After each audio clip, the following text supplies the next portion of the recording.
Hello everyone, welcome to noble online classes. कैसे हो आप सब? Hope you all are doing good. अपन 10th क्लास में मैथमेटिक्स के अंदर लास्ट टॉपिक जो अपन ने किया था वो था कोऑर्डिनेट के बारे में। आज उसी पैटर्न को अपन आगे बढ़ाते हैं। आज अपन टॉपिक लेते हैं फोर्थ चैप्टर जो है अपने लीनियर इक्वेशन, रैखिक समीकरण। शायद पहले आप लोगों ने पढ़ रखा होगा 8th 9th क्लास के अंदर, इसका छोटा सा पोर्शन दिया हुआ है। आज अपन उसको थोड़ा सा एलाबोरेट करते हैं, ठीक है। जो नई गाइडलाइन है गवर्नमेंट के अकॉर्डिंग, उसके अकॉर्डिंग 4.2 शायद हटा दी है, तो अपन 4.1 पर ज़्यादा फोकस करेंगे। अब टॉपिक का नाम है दो चरों वाले रैखिक समीकरण, ठीक है। अब रैखिक समीकरण होता क्या है? सबसे पहली बात तो ये, इंग्लिश में बोलते हैं इसको लीनियर इक्वेशन। होती क्या है? देखो भाई, फर्स्ट थिंग ये कि कोई भी समीकरण अगर आपको इस पैटर्न में मिल जाए, ऐसा लिखा हुआ हो a x plus B Y plus C is equal to 0। अब ऐसे मिलने का मतलब ऐसा नहीं है कि ए की जगह भी ए आएगा, एक्स की जगह पे एक्स ही आएगा, नहीं। मतलब इस टाइप से ए इस पैटर्न में a x plus B Y plus C is equal to 0। अगर इस टाइप से कोई समीकरण आपको दिखे, मतलब इस टाइप का मतलब क्या है कि इसके ऊपर कहीं स्क्वायर नहीं है, देख लो ए स्क्वायर एक्स नहीं है, ये simple A x plus B Y plus C is equal to 0, तो वो लीनियर इक्वेशन है, वो रैखिक समीकरण, ठीक है। अब यहाँ पर एक्स और वाई ये तो फिक्स रहता है, इनमें चेंज नहीं आता। अब ए और बी ये क्या है? जहां ए और बी क्या है? कोई भी नंबर है, कोई भी संख्या, कुछ भी हो सकती है, 1 2 3 4 5 है, कुछ भी, ठीक है।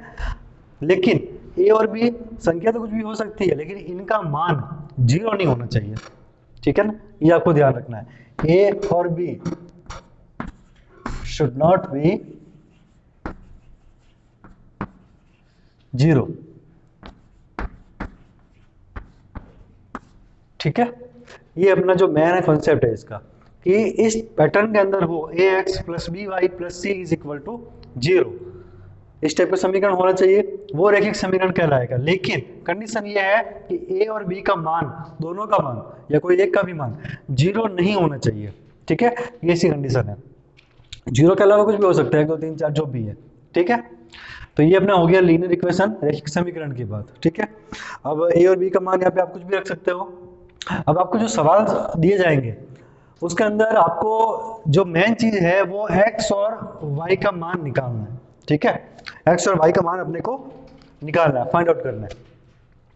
अब कैसे निकालोगे? उसके लिए अपने को ए और बी का मान पता होना चाहिए, प्लस सी का मान पता होना चाहिए, तभी एक्स और वाई के मान निकलेंगे, ठीक है। अब अगर यहाँ पे कोई एक चीज होती है, या तो एक्स का निकालना होता है या वाई का ही निकालना होता है, तो इजी वे में निकल जाता है। पर यहाँ पे ये दो अचर है एक्स और वाई, ठीक है, दोनों का मान अपने को निकालना है। आपको सवाल के अंदर दो समीकरण दिए जाएंगे, इसी तरह के दो लीनियर इक्वेशन आपको दी हुई जाएगी। उसके अंदर सवाल आपको अलग अलग तरीके से पूछा जाएगा। पहला सवाल हो सकता है एक्स और वाई का मान पूछ लिया जाए। सेकंड सवाल, इनकी प्रकृति आपको पूछी जाए कि लीनियर इक्वेशन तो है वो ठीक है, इनकी प्रकृति क्या है, ये संगत है या असंगत है। अब उसके ऊपर बात करते हैं कि ये होता कैसे है। अब देखो, जब भी लीनियर इक्वेशन की बात की जाएगी तो मैं मान लेता हूं अपने पास में दो समीकरण है, कोई भी दो समीकरण है, दो समीकरण मान लेते हैं। कौन कौन से? यहाँ पे हो जाएगा a1x प्लस b1x बराबर, या फिर इसको प्लस का c1 कर दो, ठीक है। a1x plus b1x plus c1 is equal to 0, ठीक है। इसको मैं मान लेता हूं समीकरण नंबर 1। मैं आपको ज्यादा इसके अंदर फालतू का एक्सप्लेन नहीं कर रहा हूं, बहुत ही सिंपल तरीके से और शॉर्ट फॉर्म में समझा रहा हूं। जो आपका जो मेन काम की बात है, जिसके ऊपर सवाल बनेंगे उस टाइप से, ठीक है ना। तो एक समीकरण हो गया a1x plus b1x plus c1 is equal to 0, ठीक है। इसी तरीके से एक समीकरण और मान लेता हूं, या दूसरी कोई ये रैखिक समीकरण जो बन रहा है, एक तो ये हो गया, दूसरा अपन मान लेते हैं a2x plus b2x plus c2 is equal to 0। ये हो जाएगा समीकरण नंबर 2। अब देखो ध्यान से, दो समीकरण बन रहे हैं, यहाँ पे a1 है या a2 है, यहाँ b1 है b2 है, यहाँ c1 है c2 है। अब ये क्या है? ये कोई भी नंबर है 0 के अलावा, c 0 हो सकता है, ठीक है ना। लेकिन ये जीरो नहीं हो सकते, A1 B1 A2 B2 ये कोई भी नंबर हो जाएंगे, ठीक है। अब इस तरह से आपको कोई भी सवाल में दो समीकरण दिए हो जाएंगे, जैसे मान लो एग्जाम्पल के लिए ये तो मैंने पैटर्न समझाया आपको, किसी जगह पे ये हो सकता है 2x plus 3y plus 5 is equal to 0, एक तो ये हो गया, एक हो गया 4x plus 6y plus 10 is equal to 0, ये हो गया समीकरण 1 और समीकरण 2। इस तरह से आपको दो समीकरण मिलेंगे, ठीक है ना। अब इसके अंदर आपको इनकी प्रकृति बतानी है, तो उसके लिए आपको तीन कंडीशन याद होनी चाहिए। वो तीन कंडीशन कैसे है वो समझना।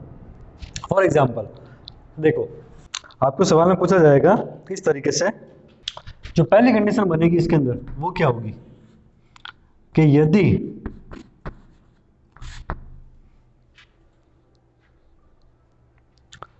A1 बट्टा A2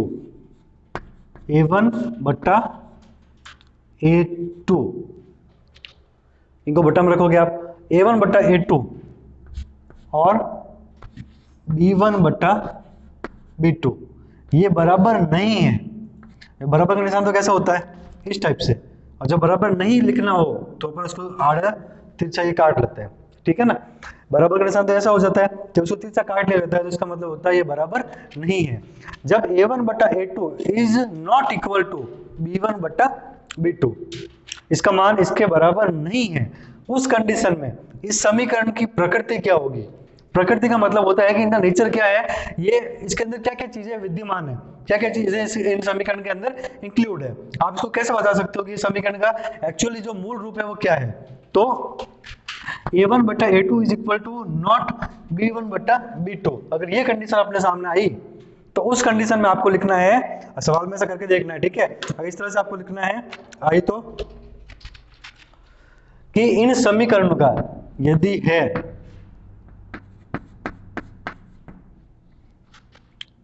तो, अगर ऐसी कंडीशन मिल रही है आपको तो क्या चीजें होगी, देखो सबसे पहली चीज ए अद्वितीय हल होगा, अद्वितीय हल होगा। अब अद्वितीय हल का क्या मतलब है, अद्वितीय हल का मतलब यह है कि अगर A1 बटा A2 is equal to not equal to B1 बटा B2 है, इस तरह की कंडीशन आपके सामने आ गई, इसका मतलब है x और y के जो मान आएंगे, यहाँ पे सॉरी x से लिख दिया मैंने, ये y होगा, ठीक है, ये प्रिंट मिस्टेक है, यहाँ पे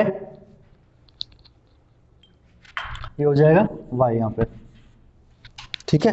तो जब भी अगर आपके सामने इस तरह की कंडीशन आएगी तो अद्वितीय हल होगा। अद्वितीय हल का मतलब ये हो गया कि आपके सामने जो x और y की वैल्यू जो निकल के आएगी वो एक ही होगी। एक का मतलब एक ही मान होगा, एक से अधिक नहीं होगा, ठीक है ना। अद्वितीय का मतलब कोई दूसरा हल नहीं, जैसे x का मान अगर 4 आ गया तो वो 4 ही है, 5 नहीं हो सकता, 6 नहीं हो सकता, ठीक है ना। एक ही हल निकलेगा और वो फिक्स निकलेगा, फाइनल निकलेगा, अद्वितीय हल होगा। एक तो ये कंडीशन हो जाएगी फर्स्ट, इसको याद कर लेना भाई, ये कुछ तो ना समझने वाली चीज है कि अद्वितीय हल क्या होता है। और कुछ आपको याद रखना पड़ेगा कि जब A1 बट्टा A2 is not equal to B1 बट्टा B2 तो उस कंडीशन में क्या होता है। तो सबसे पहले तो दोनों समीकरणों का अद्वितीय हल होगा। अद्वितीय हल का मतलब कोई दूसरा हल नहीं होगा। सेकंड चीज जो इसके अंदर आएगी वो ये होगी कि ये जो दोनों समीकरण है, ये दोनों समीकरण को अगर आपने ग्राफ के ऊपर दिखाए, ग्राफ के ऊपर जो लाइनें बनेगी, जो दोनों ग्राफ समीकरण हो गया, दोनों समीकरण के ऊपर जो ग्राफ अपन बनाएंगे तो जो दो लाइनें खींची जाएगी वो लाइनें एक दूसरे को प्रतिच्छेद करेगी, मतलब काटेगी। तो दूसरा हो गया अपने पास में प्रतिच्छेदी रेखाएं, ठीक है ना। अब ये काटती कैसे है, कैसे लाइनें बनती है वो अलग टॉपिक है, वो अपन उसको सेपरेट पढ़ेंगे। इतना याद रखना आप कि जब भी बात हो समीकरण की, आपको पूछ ले कि दोनों समीकरणों की जो रेखाएं होगी उनकी प्रकृति क्या होगी, उनका नेचर क्या होगा, तो आप क्या लिखोगे, प्रतिच्छेदी रेखाएं होगी, मतलब वो दोनों लाइनें एक दूसरे को काटेगी। और सीधी सी बात है, समझने वाली बात ये है कि मान लो ये जैसे ये दो लाइनें हैं, ठीक है, ये दोनों लाइनें एक जगह पे काट रही, कहाँ काट रही है, यहाँ पे। अब जैसे मान लो यहाँ काट रही है तो सीधी सी बात है, ये जैसे अपना ग्राफ हो गया, ठीक है। अब यहाँ पे मूल बिंदु हो जाता है, 0 से अपन यहाँ पे गिनेंगे तो किसका मान आएगा, ये इसके सीध में x का मान, और जब 0 से अपन ऊपर गिने ये यहाँ पे किसका मान आएगा, y का मान। तो सीधी सी बात आ गया ना, x और y। आपको यही हल मिला, अद्वितीय हल मिला, मतलब एक ही हल मिला है, हो गया। तो अगर आपको इस तरह की कंडीशन मिले कि a1 बटा a2 is not equal to b1 बटा b2, तो पहली चीज तो क्या होती है कि उनका अद्वितीय हल होता है, ये आपको याद रखना है। सेकंड, उनकी प्रतिच्छेदी रेखाएं होती है, ये भी आपको याद रखना है। थर्ड जो चीज होती है वो ये हो जाएगी, उसके अंदर आपको एक चीज और पूछी जाती है कि जो युग्म है, युग्म का मतलब ये जोड़ा, ठीक है ना, ये वाला दो समीकरण हो गया ना, समीकरण 1 और समीकरण 2, इनका जोड़ा, ये क्या होगा, ठीक है, ये संगत होगा या असंगत होगा। अब एक चीज हमेशा याद रखनी है, संगत क्या होता है, असंगत क्या होता है, ठीक है ना। अगर आपको सवाल में डायरेक्ट पूछ लिया जाए कि ये जो दो समीकरण दिए हुए हैं, आपको दो समीकरण युग्म दिए हुए हैं, ये संगत होंगे या असंगत होंगे, तो उसके लिए भी आपको ये चीज निकाल के देखनी है, a1 बटा a2, b1 बटा b2 और आगे c1 बटा c2 भी, ठीक है। अगर युग्म संगत होंगे तो उनका कम से कम एक हल होना चाहिए, कम से कम एक हल होना चाहिए, मतलब x और y का मान कम से कम एक तो निकलना ही चाहिए, कोई भी मान निकले, चाहे x का मान कुछ भी हो, y का मान कुछ भी हो, वो निकलना चाहिए। ऐसा नहीं हो कि बिल्कुल हल ही ना हो।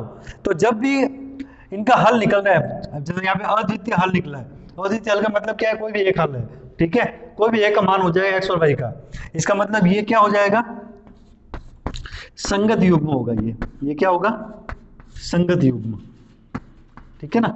ये तीन चीज अपने को समझनी है, तीन चीज अपने को याद रखनी है। कि पहली कंडीशन, अगर a1 बटा a2 is not equal to b1 बटा b2, इन दैट केस उसके अंदर उसका नेचर क्या होगा, प्रकृति क्या हो जाएगी दोनों समीकरण की। तो फर्स्ट ए उनका अद्वितीय हल होगा, बी प्रतिच्छेदी रेखाएं होगी, दोनों रेखाएं एक दूसरे को काटेगी, थर्ड संगत युग्म होगा। संगत युग्म का मतलब किसी भी दो समीकरण का अगर हल निकलता है, चाहे वो एक पर ही निकले, तो वो संगत युग्म कहलाता है, ठीक है। ये तीन चीज अपने को याद रखनी है। इन विच केस इफ a1 बटा a2 is not equal to b1 बटा b2, only in that case आपको ये तीनों चीजें ध्यान में रखनी है, ठीक है। पहली चीज तो हो गई ये। अब अपन चलते हैं सेकंड के ऊपर। सेकंड कंडीशन क्या होती है, देखो, ठीक है। फर्स्ट कंडीशन तो हो गई a1 बटा a2, भाई आपको निकालना है, ये तो कंफर्म है कि a1 बटा a2 निकालना है, b1 बटा b2 निकालना है और c1 बटा c2 निकालना है, ठीक है। फिर देखना है कि उसके अंदर कौन सी ये कंडीशन मैच कर रही है।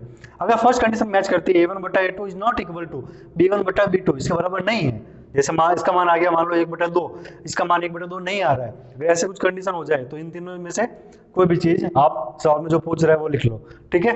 सेकंड कंडीशन होती है कि यदि a1 बटा a2 is equal to b1 बटा b2 is equal to c1 बटा c2, मतलब तीनों का मान आपस में इक्वल हो जाए, तीनों सेम हो जाए, तो उस कंडीशन में क्या होगा।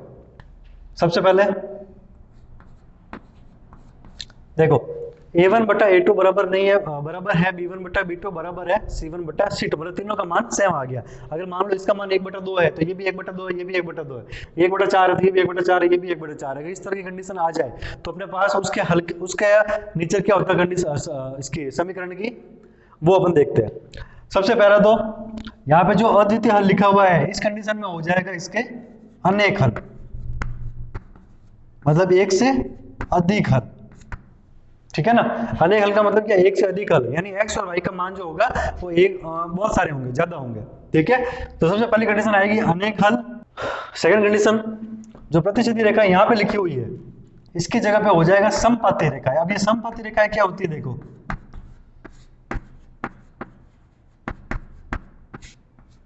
देखो भाई, तीन तरह की रेखाएं होती है, ठीक है, समझना। सबसे पहले अपन ने यहाँ पे जो डिफाइन किया था प्रतिच्छेदी रेखा है, वो तो मैंने आपको बता दी। अगर लाइन एक दूसरे को काट रही है इस तरीके से तो वो हो जाएगी प्रतिच्छेदी रेखा है, ठीक है।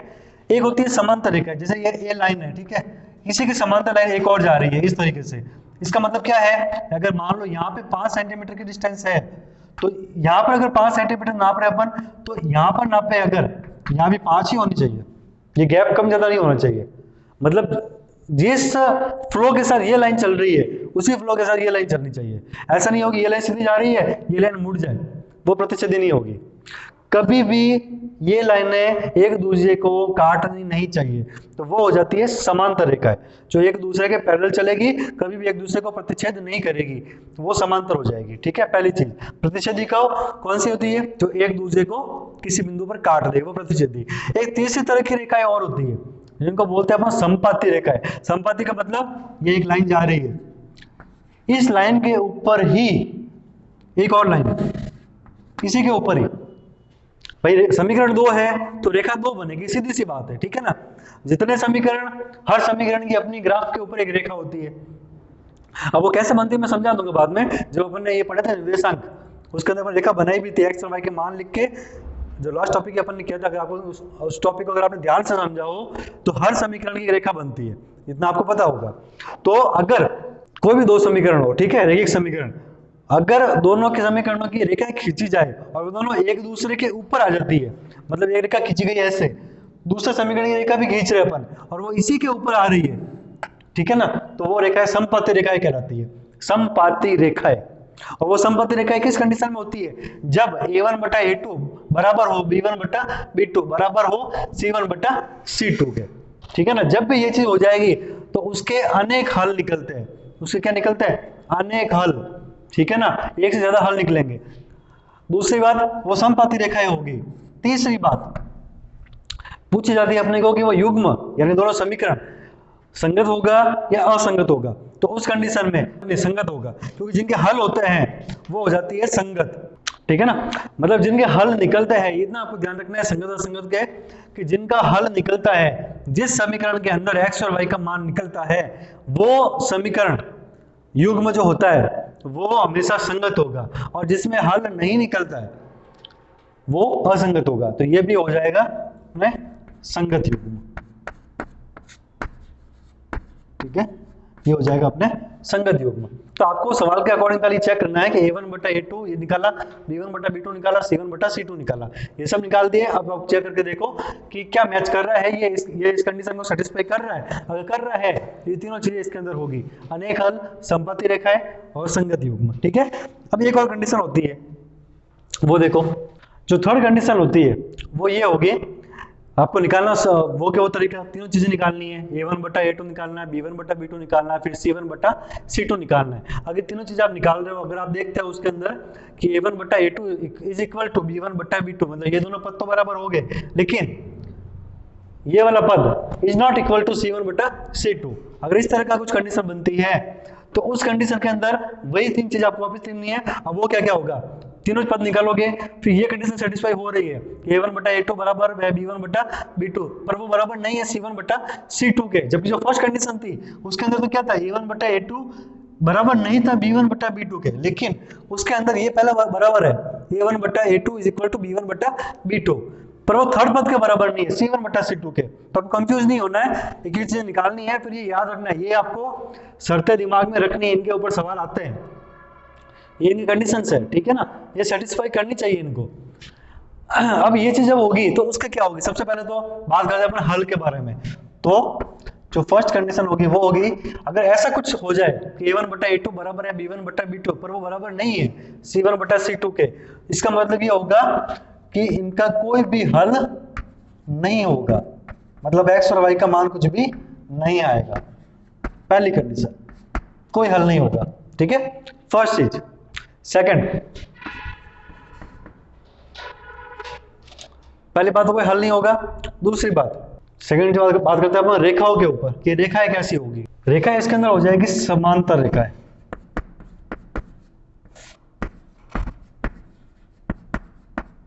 रेखाएं हो जाएगी समांतर,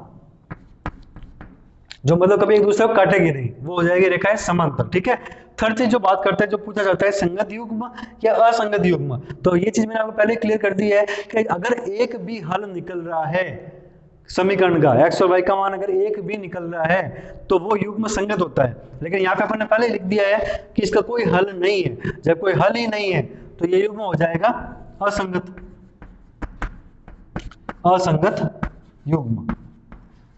सवाल इन तीनों में से आपको कुछ भी पूछ सकता है, कोई भी दो समीकरण दे दिए जाएंगे, रैखिक समीकरण, ठीक है, इन तीनों में से आपको कोई एक चीज पूछी जाएगी कि भाई उसके हल का नेचर क्या है, उसकी प्रकृति क्या है समीकरण की, ठीक है। फर्स्ट, सेकंड, वो रेखाएं कैसी है, समांतर है, समपति है या प्रतिच्छेदी है, वो थर्ड, युग्म जो है समीकरणों का वो संगत है या असंगत है, ये तीन चीज अपने पास में हो जाएगी। अब इन तीनों में से आपको ये कंडीशन याद रखनी पड़ेगी तभी होगा। सबसे पहले कंडीशन रिवाइज कर लेते हैं, थोड़ा सा इसको अपन रिवाइज करेंगे। a1/a2, b1/b2 और c1/c2, ये तीनों चीजें आपको निकालनी है फर्स्ट ऑफ ऑल। उसके बाद चेक कर लो a1/a2 is not equal to b1/b2। अगर इस तरह की कंडीशन बने तो अद्वितीय हल होगा, मतलब कोई हल नहीं होगा, ठीक है। सॉरी, एक ही हल आएगा, एक के अलावा कोई हल नहीं आएगा। सेकंड, प्रतिच्छेदी रेखाएं होगी काटने वाली। थर्ड, संगत युग्म होंगे, ठीक है।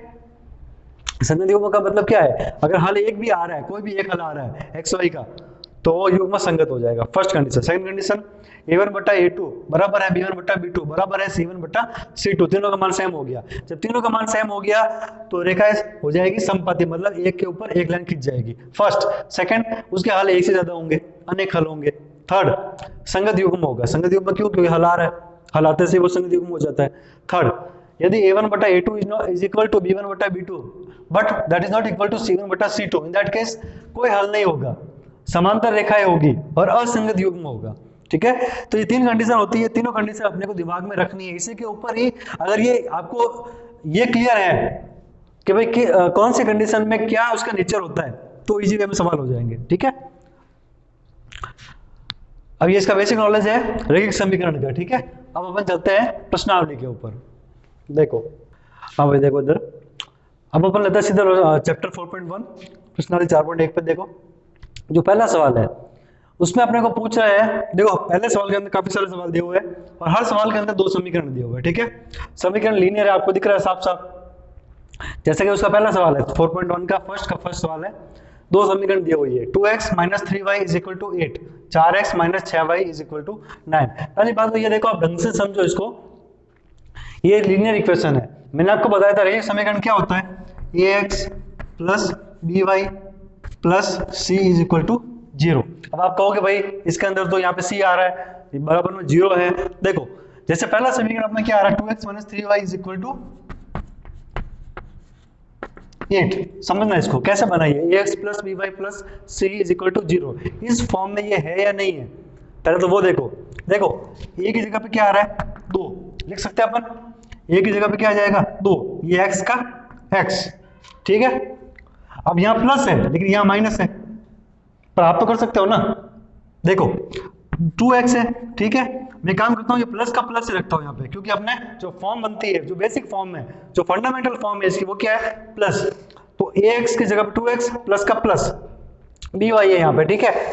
एक काम करते हैं ना, इस b का मान -3 रख देता हूँ मैं, यहाँ पे इसको -3 ही रख देता हूँ, ठीक है ना, क्योंकि 3 तो माइनस का है, इसको माइनस कोष्टक में कर देता हूँ और y की जगह पे y। ऐसा मैंने क्यों किया, क्योंकि जब मैं खोलूंगा तो ये प्लस माइनस क्या होता है, माइनस ही आता है। तो मतलब तो भाई हुआ, चाहे प्लस में बाहर लिखूं कोष्टक में माइनस करूं, ये मैंने क्यों किया, ताकि इस तरह की अपने फॉर्म बन जाए ax + by। अब बात आती है c की, तो अपने बराबर में तो 8 है, तो कुछ नहीं, काम करो ना, इस 8 को बराबर की साइड है ना, इसको लेके आ जाओ इस साइड में, तो ये -8 इधर प्लस का इधर आएगा, तो -8 = 0। अब वही बात वापस, यहाँ तो प्लस आ रहा है, यहाँ माइनस आ रहा है, कोई फर्क नहीं पड़ता उससे। एक काम करो, 2x + -3y, यहाँ प्लस कर दो, इसको कोष्टक में लिख दो, -8 = 0।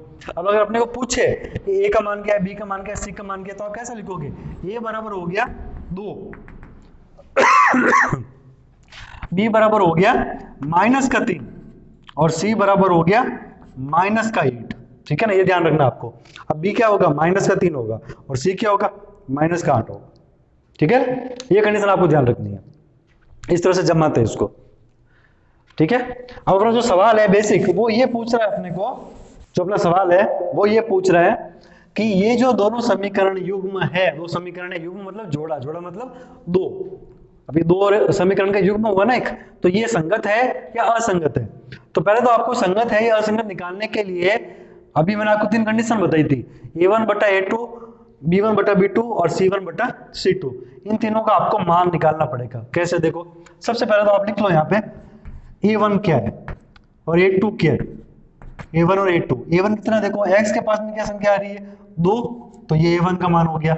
यहाँ a2 x के पास में क्या आ रही है 4, तो a1 2, a2 4। फर्स्ट एक चीज तो ये होगी। चलो अब बात आते हैं b1 पे और b2 पे। b1 देखो यार, y के पास b1 क्या होता है, y के पास में क्या दे रखा है 3, लेकिन मैंने आपको क्या बोला था निशान साथ में लेना है, माइनस का है तो माइनस का 3, b2 क्या है माइनस का 6, ये पास में है तो चलो ये भी क्लियर हो गया। अब बात लेते हैं अपन C1 और C2 की।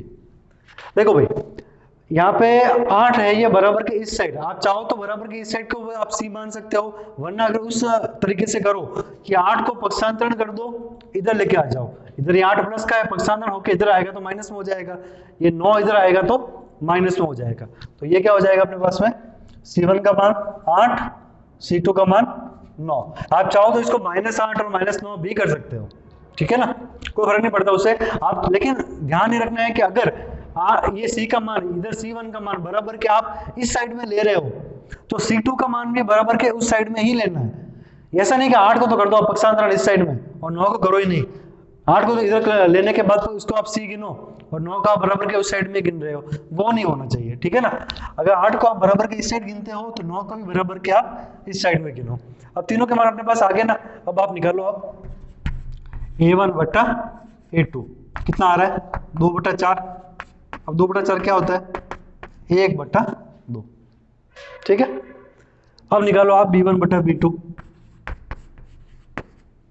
क्या है माइनस का 3 बटा माइनस का 6, माइनस से माइनस कट जाएगा, 3 और 6 है, 3 का भाग दिया तो 1/2। अब देखो आप A1 बटा A2 और B1 बटा B2 तो बराबर आ रहे हैं आपस में, बचा C1 बटा C2, C1 बटा C2 वो कितना है 8/9। क्या कटता है क्या किसी संख्या से 8/9? नहीं कटता है। इसका मतलब क्या हुआ, ये ऐसे रहेगा, ये दोनों आपस में इक्वल है, ये अलग है, तो कंडीशन क्या हो रही है आप अगर इसको ध्यान से देखो तो क्या हो रहा है, अतः A1 बटा A2 ये तो बराबर है B1 बटा B2 के, लेकिन ये बराबर नहीं है C1 बटा C2 के, ये कंडीशन हो रही है। अब मैंने आपको 3 कंडीशन लिखवाई थी, 3 कंडीशन के अंदर आप चेक करके देखो, ये जब इस तरह की कंडीशन होती है कि A1 बटा A2 बराबर हो B1 बटा B2 लेकिन वो बराबर नहीं हो C1 बटा C2 के, तो उस कंडीशन में क्या होता है, 3 चीजें मैंने आपको बताई थी। अब सवाल में तो ये पूछा है कि संगत है या असंगत, लेकिन आप तीनों लिख दो। क्या होता है, सबसे पहले जब भी ये कंडीशन हो A1 बटा A2 बराबर है B1 बटा B2 बराबर नहीं है C1 बटा C2 के, जब भी ये कंडीशन हो तो सबसे पहले तो असंगत युग्म है। ये असंगत युग्म क्यों है कि इनका कोई हल होगा ही नहीं, असंगत युग्म फर्स्ट कंडीशन। सेकंड, असंगत युग्म होने का मतलब भी क्या है कि इनका कोई हल नहीं है, तो इसका कोई हल नहीं, और जब कोई हल नहीं है उस वो कंडीशन क्या बनती है, समांतर रेखा है, वो क्या हो जाती है समांतर रेखा है, ठीक है। ये 3 चीजें इसके अंदर होगी, असंगत युग्म, कोई हल नहीं होगा और समांतर रेखाएं होगी। सवाल में सिर्फ इतना ही पूछा है आपको कि युग्म जो है संगत है या असंगत है, तो मैंने आपको तीनों बता दिए, जरूरी नहीं है ना आपको ये पूछे, कुछ भी पूछ सकता है, तो आपको तीनों चीजें दिमाग में रखनी है, ठीक है ना, कि भाई लाइनें प्रतिच्छेद करेगी, समांतर होगी, संपत्ति होगी, फर्स्ट सेकंड, इनका कोई हल होगा, कैसा होगा, एक हो गए कि अनेक हल होंगे, ये चीज, थर्ड युग्म संगत होंगे या असंगत होंगे, ये ठीक है। तो इस तरह से हमने ये पहला सवाल कंप्लीट। अब चलते हैं अपन सेकंड क्वेश्चन के ऊपर। सेकंड क्वेश्चन देखो, इसी का पहला समीकरण अपने को दे रखा है 3x माइनस वाई बराबर 2, 3x माइनस वाई बराबर 2। दूसरा समीकरण है 6x माइनस 2y बराबर 4, ठीक है। ये अपने को समीकरण दिया हुआ है, सवाल वही है संगत है या असंगत, तो A1 बटा A2, B1 बटा B2, C1 बटा C2, ये निकालो फटाफट, A1 बटा A2। अब देखो A1 क्या हो जाएगा, x के पास वाली संख्या कितनी है 3, A2 क्या हो जाएगा x के पास वाली संख्या नीचे 6, तो कितना है 3 बटा 6 यानी कि 1 बटा 2, यह है A1 बटा A2 का मान। अब आप निकालो B1 बटा B2, देखो भाई B1 क्या हो जाएगा y के पास वाली संख्या, y के पास में कुछ है ही नहीं, और जहाँ कुछ नहीं है उसका मतलब क्या होता है 1, तो यहाँ पे क्या हो जाएगा 1, लेकिन किसका माइनस का, मैंने कहा आपको निशान साथ में लेकर चलना है, तो माइनस का 1 बटा इधर y के पास में क्या है माइनस का 2, माइनस माइनस कट गया यानी कि 1 बटा 2। अब C1 बटा C2 क्या हो जाएगा 2 बटा 4 यानी कि 1 बटा 2, ठीक है। आप देख रहे हो ध्यान से, इसको तीनों का मान आपस में क्या आ रहा है सेम आ रहा है, और जब कभी लिख लो यहाँ पे, चूंकि a1 बटा a2 बराबर है b1 बटा b2 के, और ये बराबर है c1 बटा c2 के। आप देखो कॉपी निकालो, उसके अंदर मैंने लिखवाया है कि जब भी तीनों चीजें बराबर होगी कि a1 बटा a2 is equal to b1 बटा b2 is equal to c1 बटा c2, जब भी तीनों चीजें बराबर होगी इसका मतलब क्या होगा, उसके सबसे पहली कंडीशन वो युग्म तो संगत हो गई, उसके जो हल होंगे वो क्या होंगे, अनेक हल होंगे, एक हल नहीं होगा, उसके हल होंगे अनेक, फर्स्ट कंडीशन। सेकंड, रेखाएं क्या होगी, समपाती रेखाएं होंगी, वो मतलब एक के ऊपर एक चढ़ी हुई होगी, ठीक है, समपाती रेखाएं। थर्ड, युग्म कैसा होगा, तो संगत, क्योंकि अनेक हल है ना भाई, अनेक हो चाहे एक हल हो, हल तो हो रहा है ना, तो जहां भी हल हो रहा है वहां युग्म क्या हो रहा है, संगत, संगत युग्म, ये तीन चीजें इसके अंदर हो जाएगी। सवाल में एक ही पूछी है, संगत या असंगत, मैं आपको तीनों बता रहा हूं क्योंकि आपको वो याद रखना है, ठीक है ना। तो इस तरह से अपना ये सेकंड सवाल भी कंप्लीट। इसी का थर्ड सवाल देखो,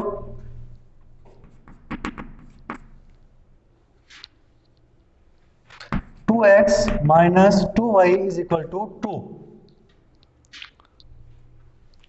4x minus 4y is equal to 5। देखो भाई फटाफट इसके अंदर निकालो आप a1 बट्टा a2, सवाल तो वही है, संगत है या असंगत। पहले कंडीशन a1 बट्टा a2, a1 कितना है, x के पास में क्या दे रखा है आपको 2, x के पास में नीचे क्या दे रखा है 4, तो 2 बट्टा 4, 2 से काट दो कितना आया 1 बट्टा 2, ठीक है। अब आप निकालो b1 बट्टा b2, देखो यहाँ है y के पास में 2 पर माइनस का, तो b1 माइनस का 2, ये माइनस का 4, माइनस माइनस कट गया कितना आया 1 बट्टा 2, b1 बटा b2 आ गया। अब c1 बटा c2 कितना है 2 बटा 5। इसको आप ढंग से देखोगे अगर ध्यान से, तो क्या आ रहा है a1 बटा a1 बटा a2 is equal to b1 बटा b2, ये दोनों आपस में बराबर है, ये भी 1 बटा 2 है, ये भी 1 बटा 2 है, लेकिन वो बराबर नहीं है c1 बटा c2 के। जो अपन ने किया था अभी सेकंड सवाल, सॉरी फर्स्ट सवाल, उसके अंदर भी ये सेम चीज थी लगभग कि a1 बटा a2 is equal to b1 बटा b2 is not equal to c1 बटा c2। जब भी इस तरह की कंडीशन आ जाए, उस कंडीशन में क्या होता है, निकालो कॉपी, उसके अंदर देखो सबसे फर्स्ट चीज जो होगी कि अगर ये दोनों का मान बराबर हो लेकिन इसका मान इसके बराबर नहीं हो, तो वो युग्म संगत होगा क्या असंगत होगा, तो सबसे पहले तो वो असंगत युग्म बन जाएगा क्योंकि इसका कोई हल होगा ही नहीं, ठीक है। तो ये हो जाएगा अपने पास में असंगत युग्म। और जब असंगत युग्म बन रहा है इसका मतलब क्या है कि उसका कोई भी हल नहीं है, कोई हल नहीं है, और कोई हल नहीं है मतलब क्या है, रेखाएं कैसी हो गई है, समांतर रेखाएं, ठीक है। अब लेते हैं अपन इधर चौथा सवाल। चौथा सवाल क्या है, 4/3x 4/3x plus 2y is equal to 8।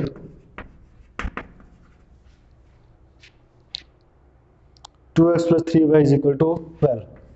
2x plus 3y is equal to 12। देखो भाई ये अपना समीकरण है, ठीक है। सवाल वही है, संगत है या असंगत, तो सबसे पहले आप क्या निकालोगे a1 बटा a2, वो निकालो।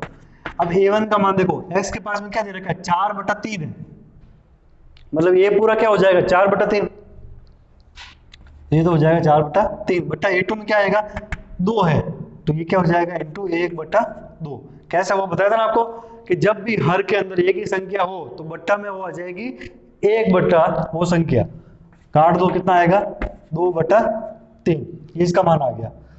अब निकालते हैं अपन b1 बटा b2 का, कितना है b1 तो हो गया 2 और b2 हो जाएगा 3, वही आ रहा 2/3। अब c1 बटा c2 कितना है 8/12, 4 से काट दो, 4 दूनी 8, 4 3 12। आप अगर इसको ध्यान से देखोगे तो तीनों का मान a1 बटा a2, b1 बटा b2, c1 बटा c2, इन तीनों का मान समान आ रहा है। और जब भी कॉपी निकालो उसके अंदर देखो कंडीशन क्या थी कि जब भी a1 बटा a2 is equal to b1 बटा b2 is equal to C1 बटा C2। इस तरह की अगर कंडीशन बनती है, इसका मतलब क्या होगा? सबसे पहली कंडीशन अनेक हल, तीनों जब बराबर हो तो उसका क्या होता है? अनेक हल। सेकंड संगत युग्म, सेकंड संगत युग्म। थर्ड अनेक हल हो जाएंगे, संगत युग्म हो जाएंगे। थर्ड क्या होगी? रेखा क्या होगी? समपाती रेखा है, समांतर नहीं, समपाती रेखा है, ठीक है ना? जब ये कंडीशन बनेगी तो समपाती रेखा है, और युग्म हो जाएंगे अपने संगत, क्योंकि इनका हल निकलेगा और एक से अधिक निकलेंगे हल, ठीक है? तो 4.1 का पहले का पहला सवाल, उसमें 4 सवाल थे, चारों अपने हो गए।